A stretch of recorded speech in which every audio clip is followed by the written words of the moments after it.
Gallimarathi. Adventure level 13. Dwarf. Calcutin. Mako, Haino, and Ifrima talked amongst themselves about what the receptionist had told us. He had said that even though it would take a while for a team of specialists to be formed, coming back was the right call. If we had tried to take on the vampires by ourselves, we would have almost certainly died and become part of the vampire nest. I know it was the right call, but Rebus and I felt a bit bad about it.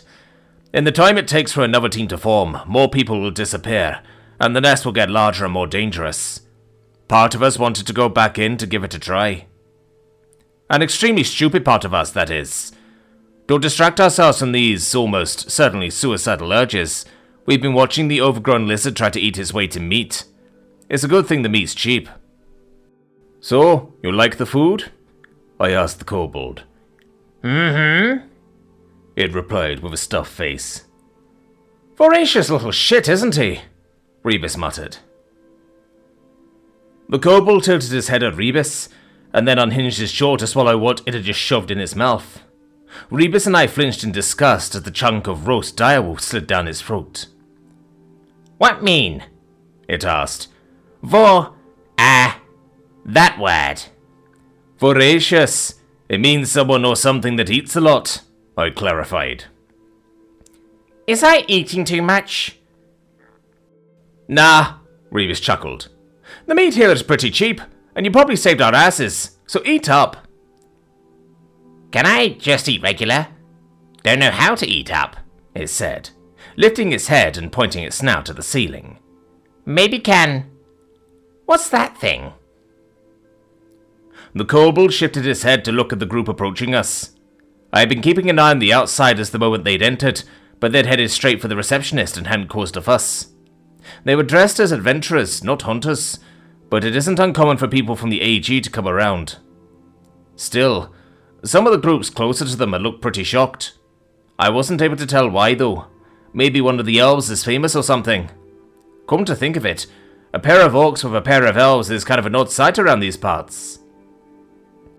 You should know this one. Those are orcs and it.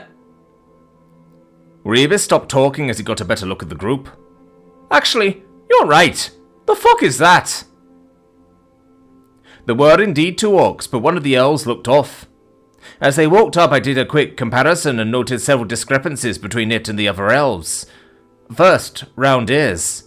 Second, wrong facial architecture.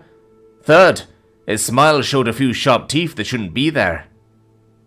Probably not an elf, I muttered.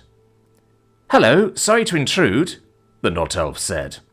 We were told that you were just inside the nearby dungeon and found some vampires. We were wondering if you'd be willing to share some intel with us. Hino, Mako, and Ifrima turned to face the newcomers. Each of their eyebrows rose once they got a good look at the one speaking. The silence started to get uncomfortable, so I interrupted the awkward moment by sliding a chair towards the group. Sure, but intel isn't free. Buy a round and we'll chat, I said. The non-elf thing took the chair, while the rest of its group grabbed some more, and before long we were all sitting together. Once everyone was settled, I waved an order of drinks to the receptionist and gave a brief summary of the events that took place in the dungeon, including how we ended up with a kobold. So, at least 7 vampires then, one of the orcs said. That'll be tough. Tough is an understatement, brother, the other orc said. It'll be hard for Nick and I to pin that many vampires down long enough for you and Ormira to blast them. The odd group began discussing entering the dungeon, and the rest of us settled into another awkward silence. I glanced at my party members, but they were still trying to figure out what the thing in front of us was. Even the drinks arriving didn't snap them out of it. I took a swig of the mead and swayed. Well, since the rest of you aren't going to ask, I might as well, I said. Don't mean to be rude, but what exactly are you? I'm a human, it said. And that is? The human laughed and provided a summary of the events that led to him being here, including his party as they became relevant to the story. Nick, a human found in one of the United Chieftains' dungeons. Nash and Yolk, brothers from the famed Delta clan, that had found and resuscitated Nick. Finally, the one that kind of set things on edge. Omira the Eternal. When Nick got to her part of the story, Omira looked nervous. Once she was introduced, it was easy to see the reason for her nerves. Here we were, having drinks to lament our vampire problems, when one strolls in and sits down with us. I almost laughed. "So, what do you think, Golly?" Mako asked. "I think it's fine," I said. "I've heard a lot about the altars. From what I've heard, they're not easily duped, and I don't associate with bad actors." "Plus, she's kinda hot if you ignore the age difference. No offense, milady," Rebus said with a laugh. "I am Rebus Author. This is Gali Morathi. The other dwarf is Hino Trant. Mako Moko is the big-ass orc, and Ifrima Solal is our token elf mage." "Token? You little shit," Ifrima said with a growl. "Again?" Hino asked. "Do you actually have some sort of grievance against our wheat?" "What? No, that's not what I meant. It's just a phrase," she almost shouted. Rebus and I laughed as she attempted to explain exactly what she meant by little shit. After a few stuttered sentences, she realized that the three of us were poking fun at her, and started sulking. We finished my mug and looked at Nick. "We're the Western Wasters," I said. "We're named that because we're from the West and we usually hunt in the wastes. Lately we've been hunting in the dungeons, though." "Makes sense," Nash said. "So are you going back in?" "Yep," the kobold beamed. "Gonna kill the suckers. We has to help the Lord." "Wow, it really does talk," Nick said. "Yeah, it does," I grumbled. "Too much, in fact. Anyways, we don't plan on going back in. We're handling the job off to a more experienced group. A specialist party." "How long do you think it'll be before they're ready to go in?" "I don't know. Might take a week or two for word to spread far enough to find the right hunters for the group. Then it'll take some time for them to get here, get equipped and acquainted, and finally get to hunting the vamps." "Why?" "We need to explore the dungeon," Nash said. "That dungeon's probably one of the cult's former hideouts, and they might know how to get Nick home. We're hoping some clue may have been left behind. If there's nothing, we'd like to know as soon as possible so we can move on."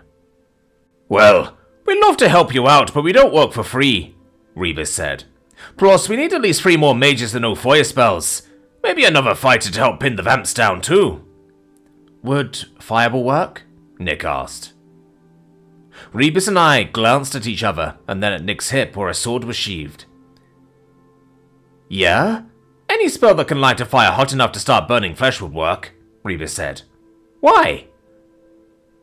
"Because York and I know fireball, and I'm pretty sure Omira can use fire magic too," Nick said. "Right?" "That's correct," the elven vampire said.